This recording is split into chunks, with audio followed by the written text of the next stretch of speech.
Thank you, everybody, for coming. As Erin said, my name is Traci Jones, and this is Jessie.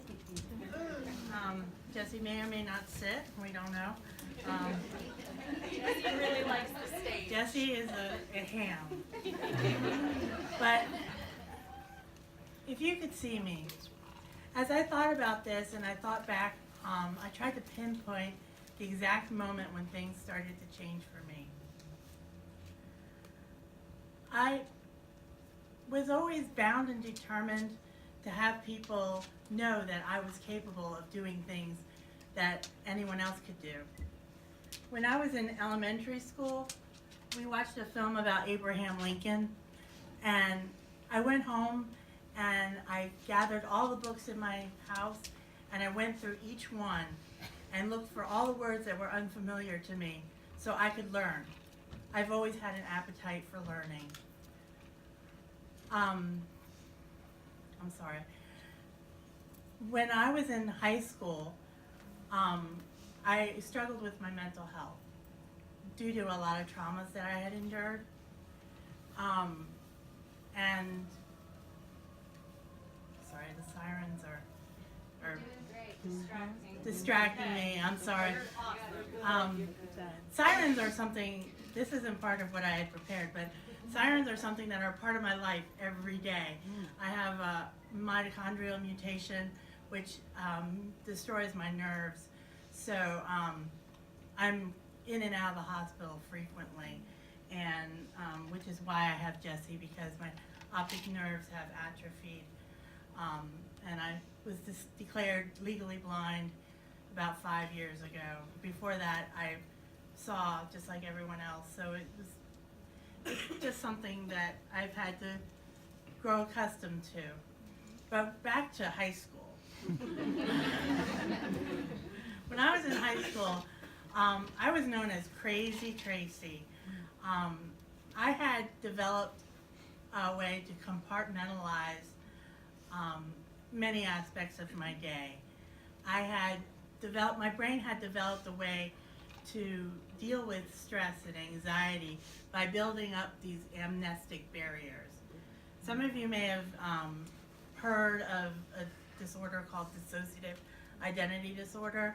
Well, that's something I live with every day, and which is why I'm kind of going back and forth right now in front of you. But even though I struggled, and they would frequently give me alternative assignments to do in class because they were afraid of my stability, and it made me feel more and more like an outcast, like an outsider, like I didn't belong. I did not belong to the community within which I was in. And so, even though that, I was always anxious to help people. I would look around me and I would see people who have had similar stories to mine, and I would share with them a little bit about me, and they would share a lot about them. And I petitioned the school to start, because they had substance use groups and these other groups, but they didn't have a sexual abuse survivors group. So I petitioned the school, and we started one in my high school. That was my first venture into advocacy, and it hasn't stopped. Like I said, I was known as Crazy Traci, and I would flee in and out of different personas, or whatever you want to call them, and the teachers didn't know how to handle me, but I felt alone even amid my peers, and I wanted to make sure no one else felt alone like I felt alone. So I would share my story, and I would talk to them and let them talk to me. The school psychologist blindly said to me one time that I didn't belong anywhere but in a mental institution. Oh my God. If he could only see me, right? He would know how resilient I am. Yes. he would know that I would go on to graduate with honors from high school, be awarded a Rotary Club scholarship to go to school, graduate with honors from a prestigious undergraduate program, go on to get my master's degree, and I am currently pursuing my PhD.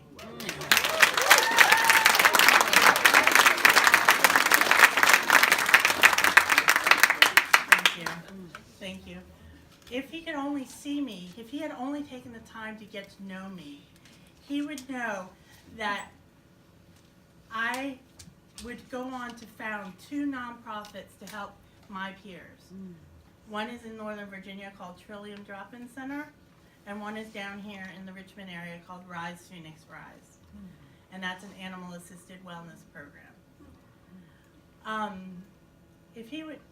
If he only took time to get to know me, he would know I would come to the table over and over again. He would know that I embrace the movement and negate the chaos.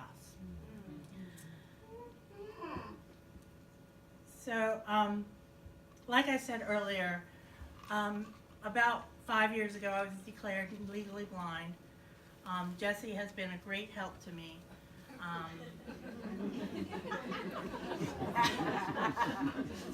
I told you she was a ham. But courage to me is born in the faces of my peers and in their stories. If you could see me, if I have self-doubt myself. And then I stop and think to myself, if I could see me, I would know what accomplishments I have done. I would, I'm sorry, I lost my place. You're amazing. I'm here in Richmond. Yeah. I'm telling everyone that everything is worth it. So,